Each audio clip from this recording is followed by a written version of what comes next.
Gotham City always brings a smile to my face. Winged freak terrorizes. Wait till they get a load of me.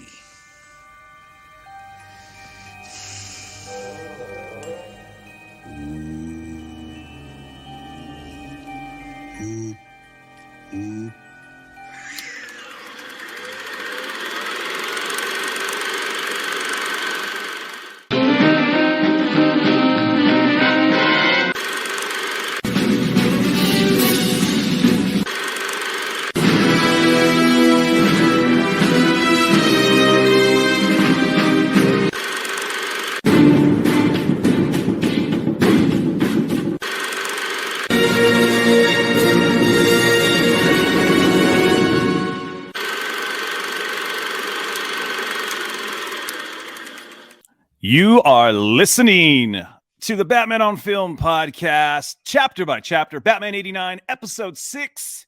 My name is Justin Kowalski, and my guest today is the Bob Dagoon to my Lawrence, Mr. Pete Verra, New Jersey's king of smoking delicious meats. Pete, how are you doing, man? Dude, that was one long intro. That is long. That is one long intro. Grab your popcorn, get the butter on it, man. But there we go. That's what we're doing. So today we are continuing on our journey of Batman 89, arguably one of, if not the greatest Batman film ever produced, created, directed, and made by human hands and put into put into the atmosphere for us to watch forever in new formats as they join us. Anyways, we are going to continue on in this thing. Last week we hit chapter 5, and now these are the BOF certified chapter breakers. Basically, that means we made up the chapters because there's 72, and we can't do 72 episodes. So that's wild. But anyways, Pete, I thought before we kick off this show, in the spirit of Batman 89, I have a Batman 89 prop that I just purchased from NECA. Is it NECA? Nika? I pronounce it NECA. NECA. So here it is. You guys cannot see this, but Pete can. Maybe you will see it. Maybe I'll just break this video up. So this is it. This is Batman's grapnel launcher. It's a replica. Dope. Does not work. So don't go trying to scale buildings with your 108-pound chicks. I'm going to use way a little more right. I'm going to use this knife. It may look familiar to you. Oh, look at that thing. Double bladed. That's a big knife. From the champion of Long Island himself, Mr. Eric Holzman. So it's double bladed. I don't need two blades, but I just want to show you. Yeah, look at that thing. That's cool. You have yours somewhere, right? I do. Let's see. I don't know where it is. It's around. Yeah, I carry this with me all the time. This is a nice blade. Okay, so I'm gonna open this sucker. I have this knife. I mean, I'm like Hasbulla. I got this one going on here. There you go. All right, so we're gonna open this package up real quick. This is nice. Nice box. I like the box. It has a nice spot finish on the front. I don't know if I still have my battering one, but I kept my box. Yeah, these boxes are nice, man. I think I have it somewhere, but these boxes are too nice to throw out. At least I put them down. Look at this. Oh wow, there's something going. There's a battery, so it must do something. I know that you have one of these, Pete, right? It actually fires or retracts. Oh my gosh, dude. I have the one for BTAS as well. I reviewed for the website. I remember that one, but it didn't work, right? Didn't it break right away? One broke. I bought another one. Oh, really? Yeah. Ooh, this thing's noisy. Okay, so there's the Crickle crackle. Right. I just broke it right out. I didn't break it. This is cool, man. Look at that. Yeah. I think you could fire it. I just don't know if it'll retract. It has like a rope. How do you? Yeah. Looks like, I should read the instructions. But I'm just gonna throw that in there. Look at that. That's cool, man. Yeah. Cool. Anyways, flap over there on the side there for some reason. It's got a what? A flap in like the back. I don't know if that's like movie accurate. You'll see it on the back there. There's things like flaps down. Huh. I don't know what that is. I don't know. Maybe. Oh, that's how he holds it. He pulls it off his belt. But in the movie, it doesn't like flap in like that, does it? I don't know. I can't remember. It makes sense. Just looking at like the design. Because look at it. Comes off his belt. No, I get it. Oh, like a handle. Yeah. I just said like in the movie, does it come out with a flap or not? I don't know. I gotta check. Well, when we get to that scene, we're gonna have to check it out. So, anyways, pretty cool, man. Yeah. Makes me want to cosplay as Michael Keaton Batman. It's a good looking replica, man. Like for cosplayers, I think they like that's like, oh man, this is great. You throw that in there with your 89 Batarang they came out with, and you're pretty much good. You got a little arsenal there. Yeah. Oh shoot, look at that. It's a long rope. It's decent size. Wow. How do you wind it up? There should be a button. I have mine somewhere. I could see it. I gotta go over there again. Okay. This is gonna distract me the whole time now, dude. So, anyways, cool. Well, we'll look at that thing later. But anyways, that was cool. Nika making it happen, dude. I guess they're getting a fresh stock for the Flash, probably. I don't know. Yeah. Hopefully, we get some more stuff. I mean, I want to get that palm nutcracker thing that pops off his glove. That's the last thing we need, man. There you go. Things are dangerous on the West Coast. All of his gadgets, man. That's all he's got. So, all right, man. Let's jump into this next chapter. This is actually one of my favorites, man. I'm so bummed I missed episode 4. Mm-hmm. It was kind of we kind of went into it last week. It was kind of the gestation of Jack Napier into the Joker falling into the acid. Now this right here is the birth, right? The reveal. This is one of the best scenes in the movie. Oh, it's so good. It's so good. Like this is like so definitive Joker. Like Jack is just absolutely amazing. Yeah. As he's dancing around, as he's giving his dark and deep and just his speech to Grissom right before he basically assassinates him. Oh yeah. I just love it. Yeah. So we kick off the scene with so quotable. Yeah. with Grissom, in his satin his robe. How much do you think that robe costs? It's like a $1,600 robe, right? Oh, like that's easily, an expensive robe. Easily. Like Probably. that's like crushed velvet. That's like a crushed velvet robe. It was a nice robe, but he's getting himself a little whiskey. He's probably he's waiting for Sugar Bubs. He's waiting for Alicia, right? And we get Jack. And here's what I wanted to ask you, Pete, because I know you were a connoisseur of comic book art. That silhouette he's cutting, is that Marshall Rogers Joker right there? Like in the elevator? Yeah, man. Like the hat, I mean, with the hat and everything. Coat. Well, there's a couple guys you I mean, obviously, like Bolin comes to mind too, right? Like, I guess it's like that frame of Joker. Like Jack, Jack he embodies the Joker so well in this movie that it's hard to tell where it's from, right? Like Jack's Joker is like a real good embodiment of everything that is Joker. We've seen certain takes and people have done it in a specific way, but Jack's Joker is so evergreen that you could pluck it in like any point in like Batman continuity work. So like when you could throw any artist out there and you're like, yeah, no, I get it, but it's all about the hat though. The hat sells it. Yeah, it's the hat. When you see the Joker in the fedora, the top, you know what I'm saying? Like, it's an image because it hides all his expressions and it kind of leaves his eyes out. That's why I like say Bowling, because I think of the black eyes. Yeah. All of a sudden he turns into Michael Myers. He's like the blackest eyes, the devil's eyes. It's kind of like that. Like it translates those eyes and you focus underneath that brim. Yeah. But I mean, you can't see it here, but if you want to throw Stern out there, I can't argue with you. Yeah, I absolutely love it. So I love just the way it's built up. Again, Grissom getting ready for something. I mean, look how happy he is. He's like, he's happy. He's throwing his towel. Dude, everyone in this movie is getting it in. It's like Bruce Wayne, Grissom thinks he's about to do it. It's just I never he's the happiest dude in the world right now. That is an elevator, huh? He comes out of the elevator. That's an elevator. Like Grissom, this is like Grissom's. I don't know. Like, does he live in his office suite, like type thing? Oh yeah, dude. Something like this guy. He does everything. That's what I'm saying. Because this is the room where they set the plan and everything. It's the same desk. Like he's got this little late night rendezvous with his girl. Or the budget was like everything's got to take place right here. We have. It was like Richelli gets killed by that against that wall over there later on in the movie. Yeah. So he's freaking out here because he's set up. So Jack's all, you set me up over a woman. Oh, God. You set me up. But it's like, it's the way he does it, You must be insane. Yeah. A woman. Yeah. don't bother. Like, I love Don't Bother. I love Don't Bother. Like, Grissom just chugs down the booze, getting ready to shoot him. I love how the Joker has the upper hand the entire time. It's literally, he says, I'm taking over. I am now officially the kingpin of Gotham. And like, I kind of dig the old mafia Joker. I don't know about you. Like, I like that. It's really cool how self-assured he is here in his like new birth. Because Grissom just folds. Maybe we can cut a deal. Yeah.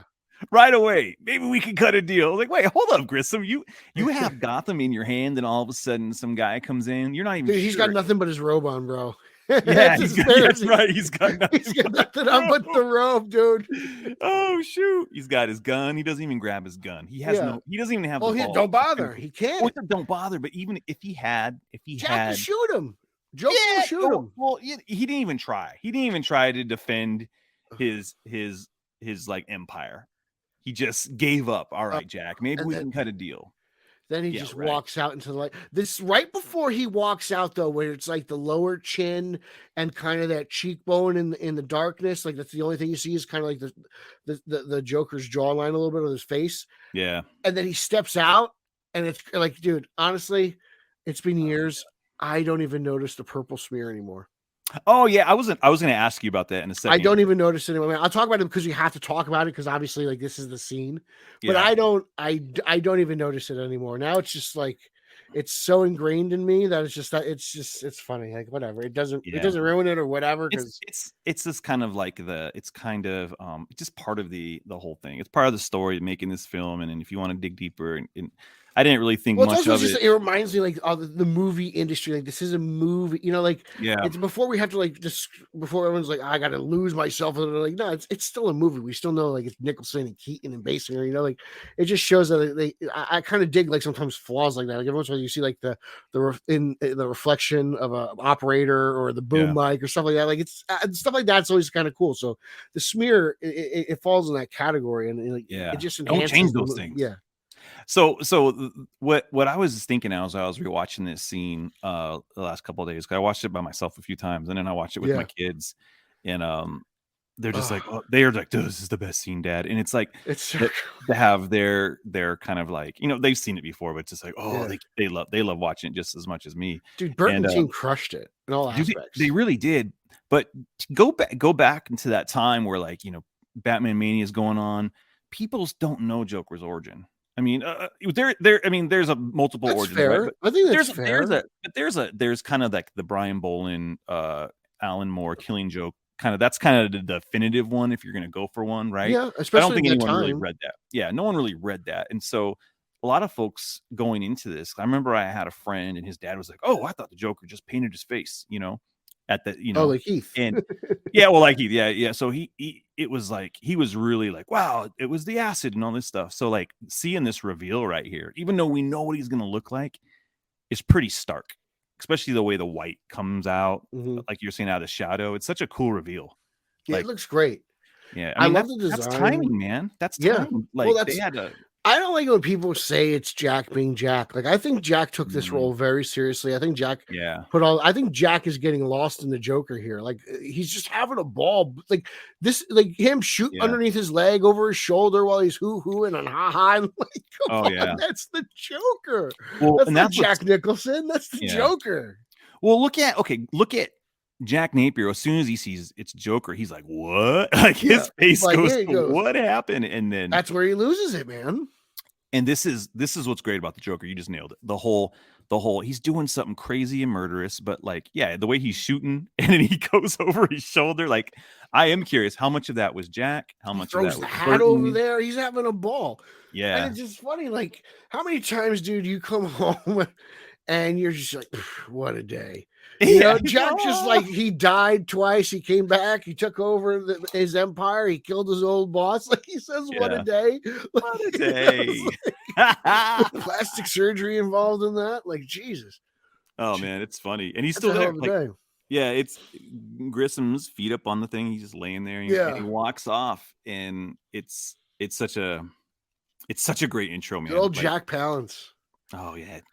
Palance was great in this movie. He was. For the little bit See, he that's the was thing. in. I had no experience with any of these old actors. Like, then he showed up in City Slickers. It was like, Yeah. oh, Yeah. he did one. Remember, he did one-arm push-ups. Yeah, you're like, oh, He's like 7 years old. I'm gonna do a one-arm push-up at the Oscars or something.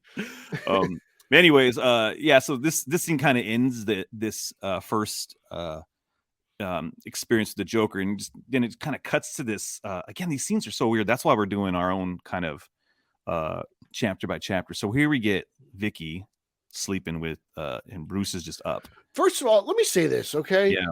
Alfred in this movie kind of sucks. Oh yeah. He rats out Bruce here in this scene. He's gonna bring Vicky. Well, you're a down to little the early. He does, but not yet. Not yet. But I don't know. No, it definitely falls with our time frame. I'm pretty sure he's Yeah. like he blows up the spot. You know, she says goodbye or whatever. It's Yeah. like the very end. Well, here Bruce is just sleeping. He's like, I wonder if he's like, dude, I should be out there. I should be out there right now. Oh yeah, I'm here. I'm here. Should I be out there or in there? Yeah, where should I be? And he still can't sleep. Yeah. So this is the part. Let me ask you this, because I love this part. It's to me, it's kind of it has to be a Burton weird thing, but where he's sleeping upside down. Upside down. I never understood that. Is he exercising? Is he doing one of those stretchy? I think he's just stretching. He's got right. Maybe he's just extending. Look how his he's back. doing his elbows, man. That's such a way bats kind of stretch out there, like their arms. Like, which then it comes back to more amazing Joker, like Jack's just absolutely absorbing in this role. It is a definitely like an interesting little interlude there, and I love Bruce sleeping upside down as a bat. So if it's corny, I don't care. I love it. It's kind of a nice little. Well, that's kind of how I feel about the surfboarders in Batman and Robin. Like it's corny. They have capes. They shouldn't be able to, but still, I think it looks awesome. I don't care. Oh, dude, that's such a Ninja Turtle scene. But we'll get there. When we get to Batman and Robin, chapter by chapter. You can take the reins on that one, but I think it's gonna be me and Micah. Yeah, that might be y'all. I'll see you. I'll see you after that. Okay, yeah. So you're right. We get past Bruce sleeping upside down, lamenting like, "Why am I here with Vicky?" I feel like he's like, "Why am I here? I messed up again." He's like, "I can't help myself." You know. Yeah, I love beautiful women. He's like, "Oh gosh," and then we throw him in the basement. All right, so he's sleeping upside down. We cut back to Joker, and this is great because now he's in Grissom's spot. This is also like probably my favorite laugh of the movie. Oh yeah, at the end of his little speech here. Oh yeah, I love it. Winged freak. Like look, I love the blood. He just smears. Yeah, terrorizes. You know. Yeah. It's like it's such a perfect example of Jack's Joker because it's menacing, it's creepy, it's scary, but it's also goofy. Oh yeah. You know? Boop. Yeah. Boop. Yeah. Look at the end, like who is he doing that to? He's just like I'm like, yeah, that's totally the Joker. He's that crazy. Yeah. It's the best.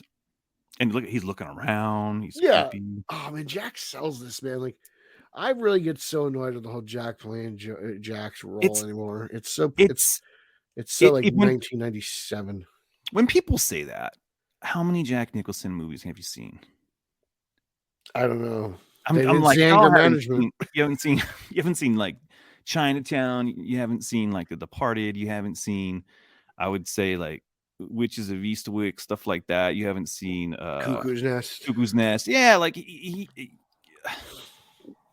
Jack, man. Like he's one of the greatest actors of all time. He's got his voice, but he's not. I don't feel like he's playing himself. I just don't. I feel like that's a really weak argument. And here's the thing: if he is, it works really well. Yeah, I mean, great casting here. He's just phenomenal in this role. And anywho, love it. And I love that scene. So I remember in 11th grade, my English teacher had that poster on the wall.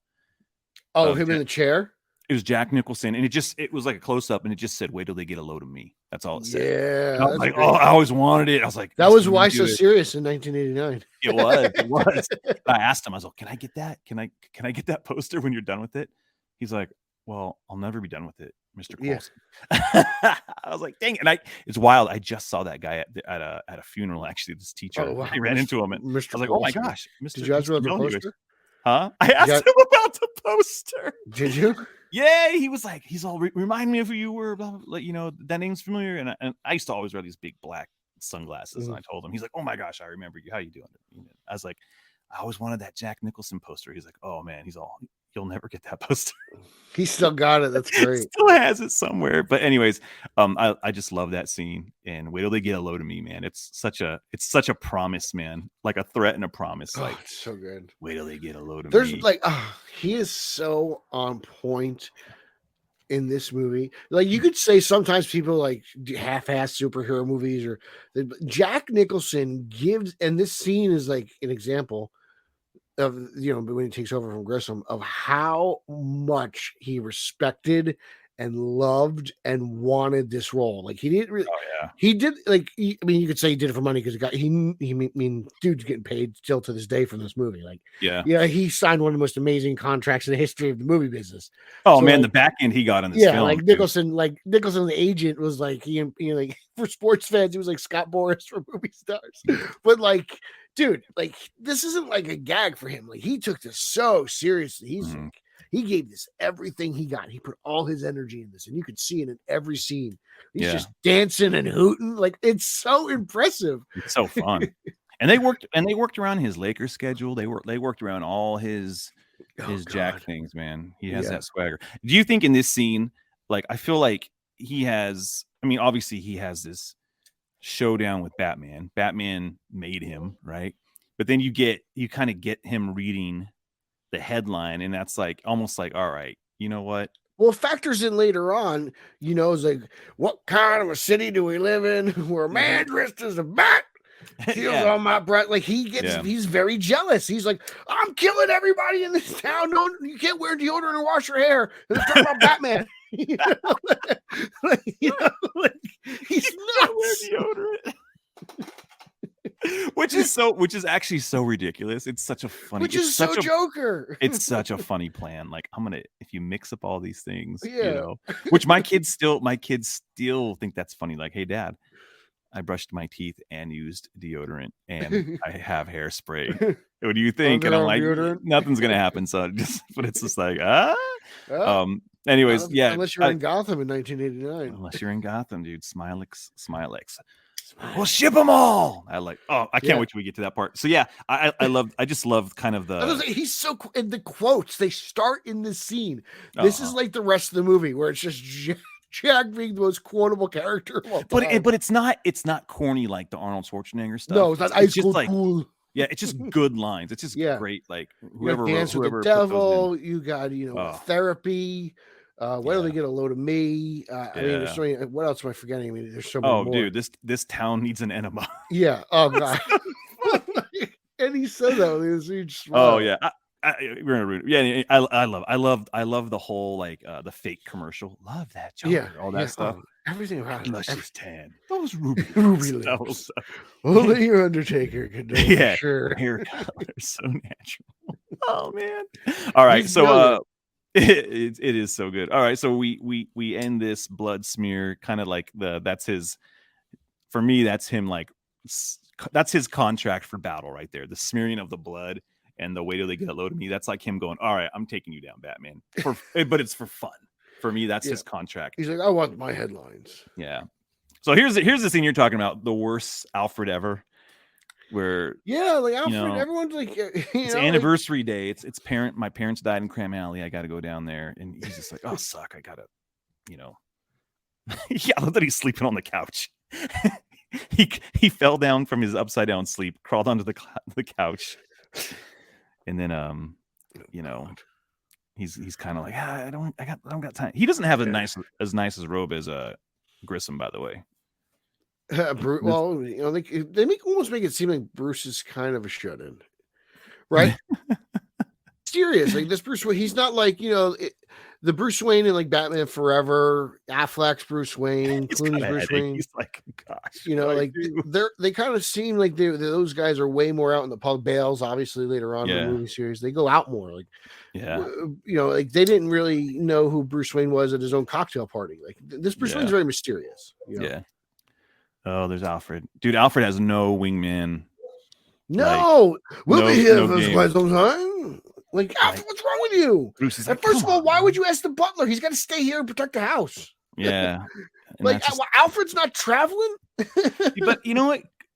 props to Alfred for not making the walk of shame even worse. Oh, you're still here. Nothing. It's like, good to see you. Good to see you. He's like, oh, you're still here, Miss Verra?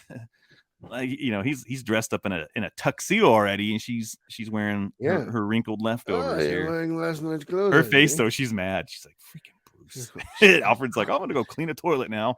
Hey, I slept with you. I can't believe I did that. All right, so here's this is such a great mirror to what we just saw. So we have Vicky leaving, kind of a Bruce that's like, what the heck am I doing? And we have Alicia showing up fainting. Yeah.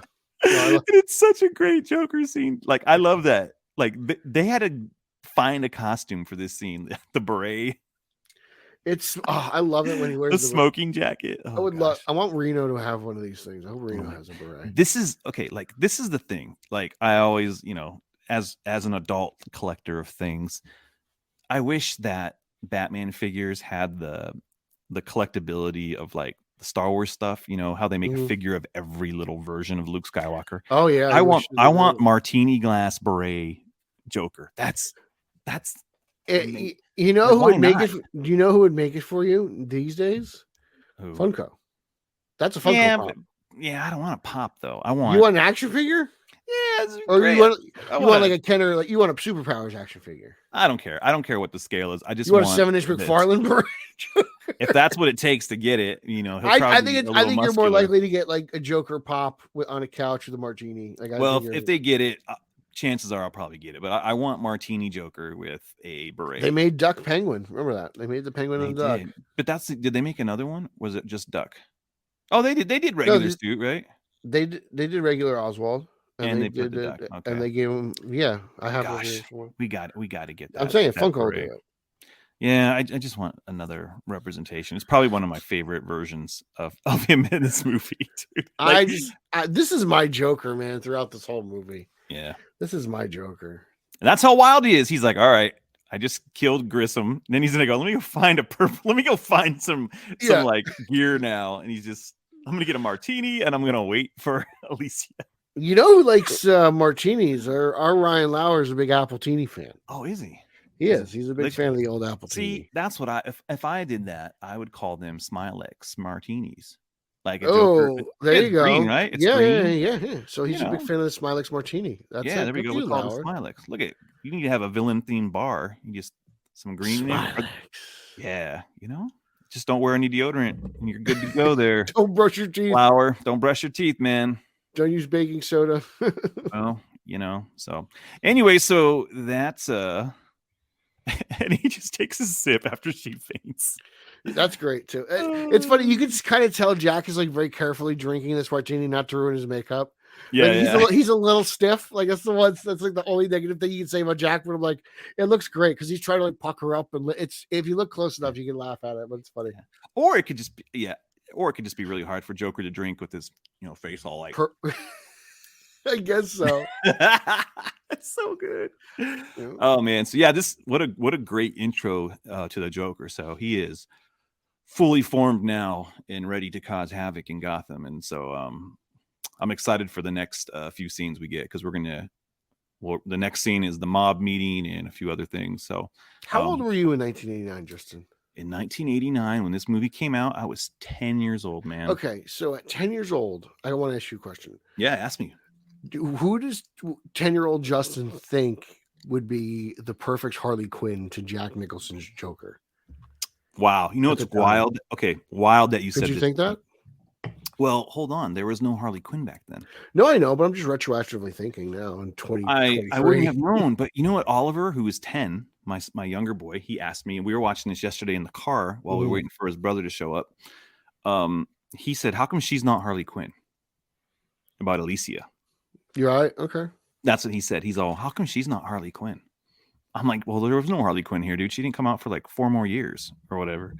He was like, oh. I said, she came out in 92 when the animated show came out. And he was like, oh. And he's all, and then he's, then they put her in the comics. Yeah, I gave him a whole history lesson. But back then, I don't know, man. If I was 10, who knows what I would have said? Probably. I was wondering, like, who's the blonde at the time? Yeah, Madonna was up for Catwoman. She was up for Harley Quinn at some point, right? No, maybe for like the Schumacher's return. third movie. Yeah, when they were doing the fourth one, I think they said Madonna will be the daughter of the Joker. But at that Howard point, Stern is a scarecrow. that was like legitimately a thing though, like the Howard Stern thing. Has Right? Stern ever commented on that? I think so. It's weird, man. I mean, he was Fart Man. Sure. I don't even know what that is. You don't know what that was, dude? No. No. At the MTV Movie Awards in like 94, 93 or whatever, he came down as Fart Man, like a superhero, and his like whole butt cheeks were exposed, and like That's amazing. I remember it was like he was coming down like on like a cable system, just farting, and that guy from 90210, Luke Perry, Yeah. R.I.P., grabs his ass. Oh God. He's like, I can feel the power. All right, dude. The 90s. Anyways, there you go. A little extra. There's your bonus content. That should have been for the Patreon, but it's not. So, Free Batman 89, man, chapter 6 still continue. We're only about 40 minutes into this film, man. There's been so much gold. I love when we break it down. I'm glad that I was on these last two. Yeah, man. It's like I feel like everyone appreciates this, but I know you're a Jack guy, and so. Oh yeah, Jack. Thank God you're alive. I heard you were right. Is that what you heard? That's great. That's great. That's great. Come on. Don't Listen, just the two of them going back and forth for the little bit that they're around in this movie is great because their voices are so distinct. Like all you got to do is like throw James Earl Jones and Sam Elliott in there. You've got everybody with a unique voice. Oh man. You know? Yeah. So, yeah, I just think about like the pedigree of like talent on that stage, man. Like Jack Palance. Was good. Yeah. So apparently Jack Palance is a big deal. I didn't know. He was, man. I mean, I compare like Palance is like it's definitely comparable. Like I would say to like someone like Brando doing Superman. You know, because back in the day, this movie was people thought of this as like Batman 66 type stuff. Jeez, I wonder why they used Grissom though, and not like Rupert Thorne. Yeah, Thorne. Like I always ask that question. It doesn't bug me, but it's kind of like one of those missed opportunities. Like when they were making a movie like this, like back in the day, they're not thinking they're making like a CBM. They're thinking we're making an action movie. Yeah. And sometimes that means they're gonna say, comic book people, we know what makes a better bad guy name than you do. Like the movie industry like the movie industry, like certain points kind of put their nose up at like the comic book people. Like you guys could do that homework on your own because it's a fascinating story. But like it's made a long time ago. Things are different. So like studios are just, I mean, you'll find out later on when you find out who kills the Wayans if you guys didn't know already. Yeah, but I still think, man, Rupert Thorne would have been great, and then also Harvey Bullock, but it's Eckhart. But whatever. Yeah, it's all I mean, well, first of all, like I'm glad Bullock isn't Eckhart. To be honest with you, that's like I'm glad Bullock isn't Wirtz either. Like because they're kind of bad guys when you look at it. Like, I know there's like a point in time. Wirtz wasn't bad though, was he? Wirtz sold out. Wirtz was crooked. I don't think he actually sold out. I've got to watch the movie because people asked why like it wasn't Montoya and it was Rodriguez, but because Rodriguez was crooked, and I think Nolan even said that. So but it was also she says it. But like Wirtz is still crooked. Like he's still working for the mafia. But it's kind of funny because they say that, but like you all really cast someone who looks like Harvey. Like when you make them look real similar to like the counterparts, you're gonna get that question asked. But anywho, that's a whole other that's another chapter by chapter, Pete.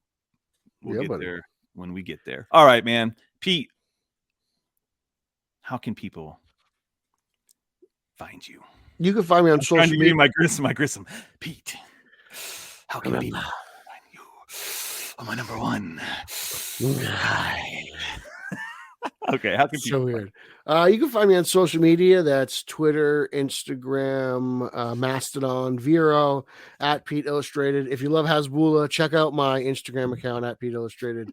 That's also my Twitter handle and all that jazz. So check that out. I'm all over BatmanOnFilm.com and Batman on Film YouTube. I got reviews on Detective Comics, and I got toy reviews up on the website and on YouTube. Check out my podcast that I co-host with the Chandler Long Island, Eric Holzman, Street of Gotham at straight_O_G on Instagram and Twitter. We have a Facebook group and a Facebook fan page. Also, check out my other podcast that I co-host with Chicago's Finest Nicholas and Nico Caruso, the at Italians for Spidey, the Italian Spider-Man Coalition podcast. That's fun. Cool Spider-Man stuff there. If you're interested in Spider-Man, check out at Team Yellow Oval because Keaton's coming back and he's going to be in the Flash, and the Oval's coming back. And maybe the DCU Batman will wear a yellow oval. So maybe we'll double dip in some oval here. These are big times here, guys. That's important to me. That's important. We're talking oval, buddy. We haven't seen it since '95. If that oval belongs anywhere, it belongs on a DC Universe proper Batman. Right? With I mean, I enjoy me some Elseworlds Batman if you want to get technical. But I mean, who knows? Who knows where Robin is? But I think if you're going to do a Batman and Robin movie, I'd like to see me some oval. Yeah, those logos look nice together. That R and I'd like a nice R. What do you like? Do you like a green or a black circle around the R? What is your preference? Oh, it's got to be a black circle, dude. Mm-hmm. I've seen green pop up sometimes. I think it wasn't Chris O'Donnell's green, if I'm not mistaken. I don't think, was it? It may have been, but it shouldn't have been. It should be black. It needs a pop. It's like the inverse of Batman. You know? It's like, how there's so many Robins, they try to make their masks a little different. Yeah. So it's like one of those subtle changes. The worst are though ever was when they made Tim Drake just Red Robin, but they gave him the classic suit, but they just kind of gave this weird R. It just never looked right. It looked like everyone hated drawing it. It looked like it was supposed to be like a bird. Yeah, it didn't work right. I just loved the Kingdom Come version they had in the Kingdom Come outfit. I know that was Dick Grayson in that, but when there was the solo Tim Drake when Batman was on, I like that. It looked like an R. I'm with you. Yeah, it was good. It was a good R. But anyways, that's a whole show. We'll do a whole episode on R's. Me and Pete. For Peter, Bill's like, this is Batman on film, not Robin on film. What the hell you guys doing? Yeah, you're fired. That's right. I know. Bill's gonna cut this part. All right, you can find me on Twitter at Justin M. Kowalski, and I guess I'll be on a lot more of these Batman on film chapter by chapter Batman '89 shows. So that's where you will find me for the time being, and who knows where else. Maybe I'll show up on Straight Outta Gotham. I'll do a show with you guys. Yeah, sure. I just like visiting shows. That's my favorite thing. I'll just go on a show. No work. Find me where you find me. All right. All right. Well, that being said, you are listening to a Batman on Film podcast. Batman on Film, celebrating 25 flipping years of being authoritative, definitive, and the original Batman on Film. Ookses. I was waiting for the ookses, dude. The ookses. You have been listening to Batman on Film, Chapter by Chapter, a BatmanOnFilm.com podcast revisiting the cinematic adventures of the Dark Knight, scene by scene, chapter by chapter. Follow Jet on Twitter at Batman on Film. For BOF news only, follow at the Batman on Film on Twitter. To become a BOF patron, go to patreon.com/BatmanOnFilm. To advertise on BOF, visit advertisecast.com/BatmanOnFilm. For Jet and Team BOF, I'm announcer Rachel. Authoritative, definitive, the original. Batman on Film. Established in 1998.